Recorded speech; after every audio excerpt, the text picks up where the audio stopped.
Welcome to The Explainer. Today, we're unpacking a fascinating economic framework that is, quite frankly, fundamentally reshaping global industry. It's got massive implications for supply chains, for boardrooms, and for international trade as a whole. Let's get into it. It's a massive question, isn't it? What if one country's economic strategy is fundamentally changing how capitalism itself actually works?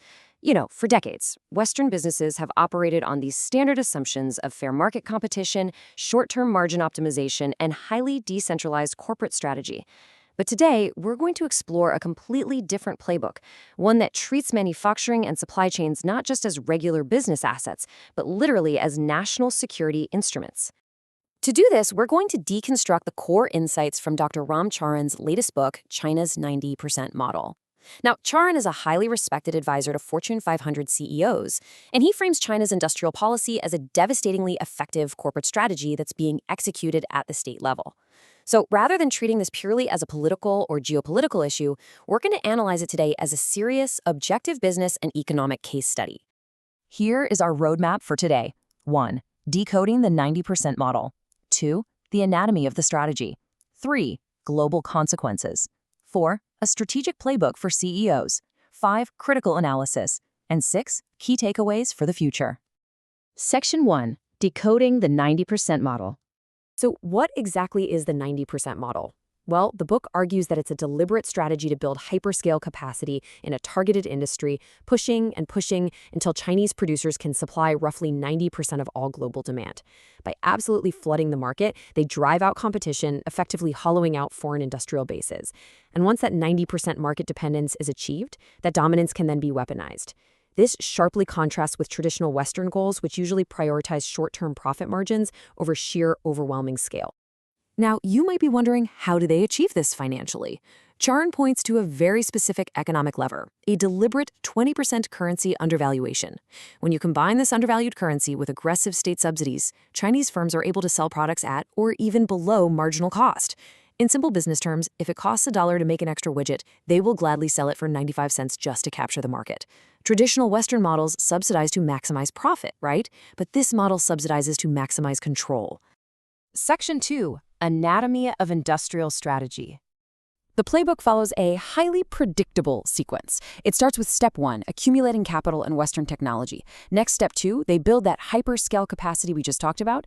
Step 3 is depressing prices through subsidies to totally undercut everyone else. Step 4 is the inevitable result, hollowing out foreign industrial bases. And step 5, converting that newly won market dependence straight into geopolitical leverage.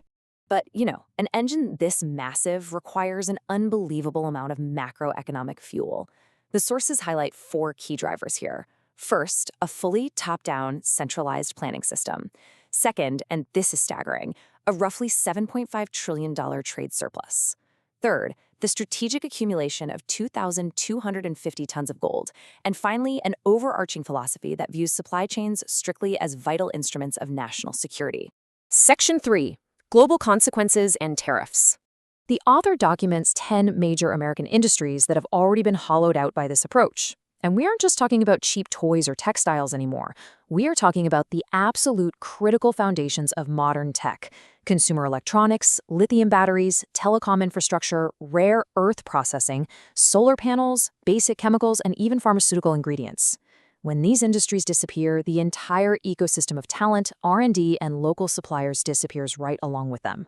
Now, Western governments naturally try to fight back with tariffs, but the book argues that tariffs alone just cannot reverse structural advantages. A border tax doesn't magically or instantly rebuild lost factories, train specialized engineers, or recreate localized supply chains. The 90% model builds an irreplaceable ecosystem, making simple tariffs a pretty weak tool against deep structural dominance. And the strategy isn't stopping anytime soon.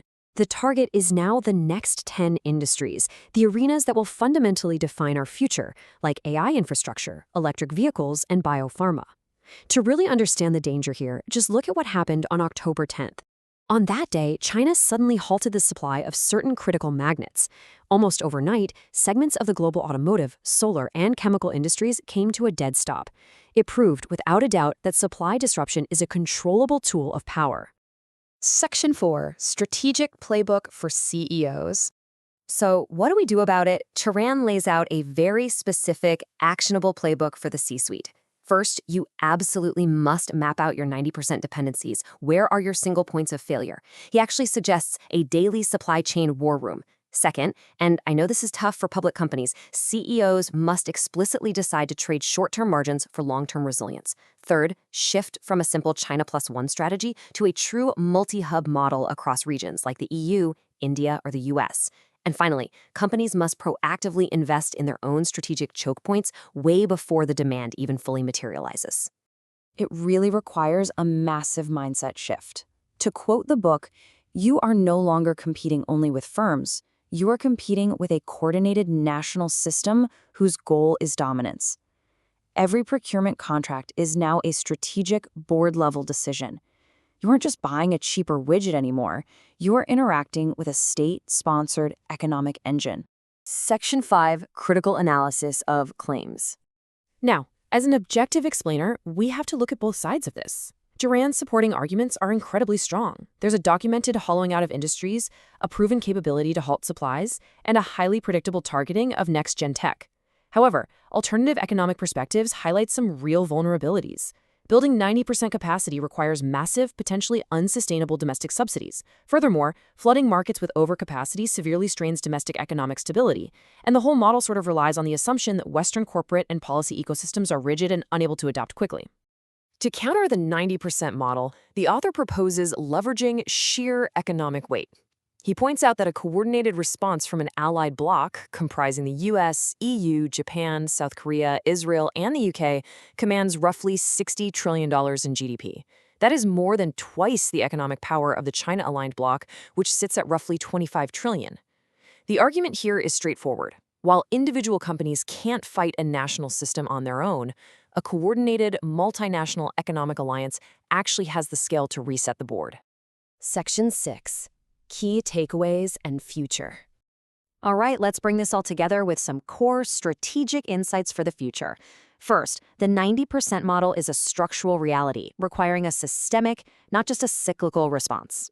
Second, CEOs must intentionally design their economic engines for scale and structural resilience, even if it means sacrificing immediate profit margins. Third, corporate boards are now the front line of industrial defense. They have to monitor supply chain dependencies as closely as they do financial KPIs. And finally, the author suggests Western nations must establish dedicated, high-level departments of manufacturing to coordinate this massive industrial rebuild. Which leaves us with this final, vital question to ponder. Is your organization prepared to compete against a coordinated national system, or are you still just competing against other companies? The era of viewing supply chains strictly through the lens of cost savings is completely over. We are now operating in an era of geoeconomic strategy. Thank you so much for joining me for this explainer, and I encourage you to keep questioning the structural forces shaping our world.